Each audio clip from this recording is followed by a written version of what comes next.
What's good? What's good? This sweet frickin' tank top I got for $15 at Fred Meyer. I really like it.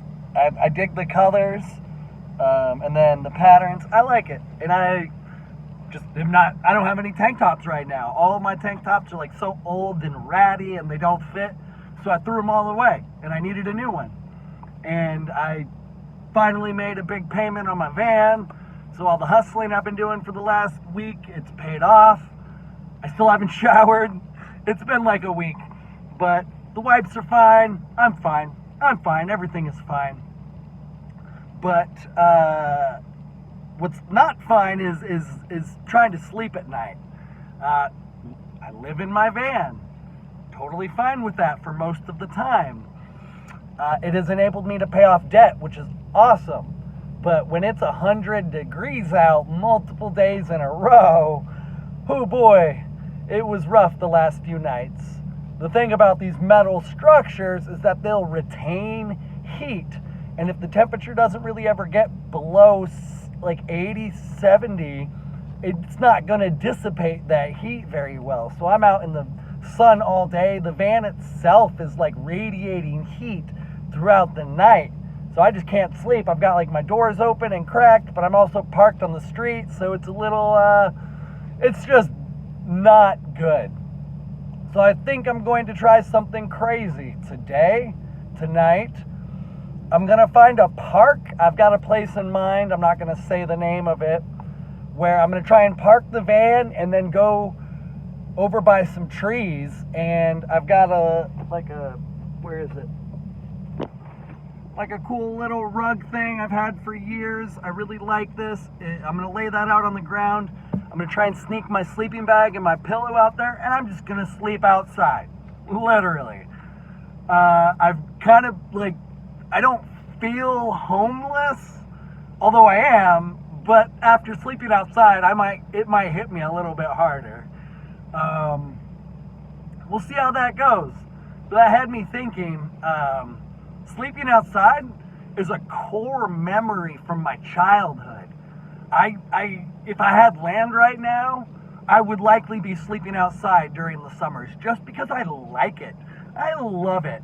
Oh my gosh, we had this one friend's house who they lived down this windy little driveway, so it was down and secluded. There was a little, not quite a prairie, but a big field, and then some forest, and it led down literally to the river. Dude, that was the coolest. They had very little electricity, ran off a well that you had to manually pump. I'm sure they've upgraded it. I wonder if they even still have the property. I'm not in touch with the friend anymore, unfortunately. He's fine, he's cool, he's living his life, he's a firefighter, and he has a family.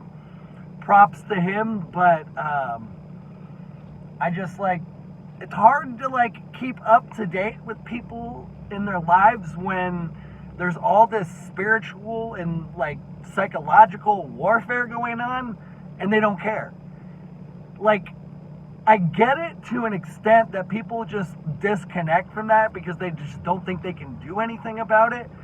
But that disconnection, metaphorically speaking, we can just call it taking the blue pill. And I just don't have time for those people.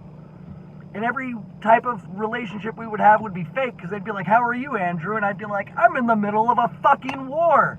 Would you like to join the army?" And they'd be like, "No, I'm going to just stay in my illusion." And so that's why it's really difficult to have friends, because if you're not awake to what's going on, we're not going to see eye to eye. And it's I don't need to see eye to eye with all of my friends to an extent, but if we're so on different pages, that's where it becomes kind of pointless. I'm happy that he has a wife and a kid and a beautiful family and a nice house. I'm happy for him, but I wish he'd wake up. But that property, that's man, I dream of my own property like that someday, and I hope to have my own kids, and I hope that I can help create their core memories of just sleeping outside with the animals and with the environment, and having explorations and expeditions around the property, and working on various projects, and That's what I mean when I talk about like loving on the land, loving on the planet. Cultivating your land and your property to live in alignment with nature. So having some garden, but like making sure that it's like regenerative and sustainable. And then also just utilizing what the natural elements give you. So putting your garden in a specific spot to get the right light and whatnot. Little things. Having animals, literally having goats. I want goats so bad. They're so funny. I think I love them because they're like me. They're hilarious, but also fucking mercurial. Mercurial is a good word because goats will 1 minute just be loving on you. You turn your back on some goats and they get mad that you stopped loving on them, they'll fucking headbutt you. Not kidding. And they just get into trouble. And I love goats, but I also want chickens and maybe some ducks. And I don't know about cows. Like, I love steak, but I might just barter for my steak, you know. I'll just stick with the goats and chickens in the garden. But if you do all of that in composting and planting trees, so I want to cut some trees down, but then plant some trees and then have an orchard. That's another part. That's like similar to gardening, but different because an orchard So having like a garden and an orchard, and then maybe even bees. If I don't want to do the bees, I want to work with someone in the community who will manage the bee colonies on my property. And we'll make an arrangement, like they get most of the goods, but I want a little bit. And so that to me is community. Like if I had land and I don't want to deal with all of the responsibility of bees, but I know that it would be beneficial to have them around, I would connect with the local beekeeper and say, hey, I've got this land.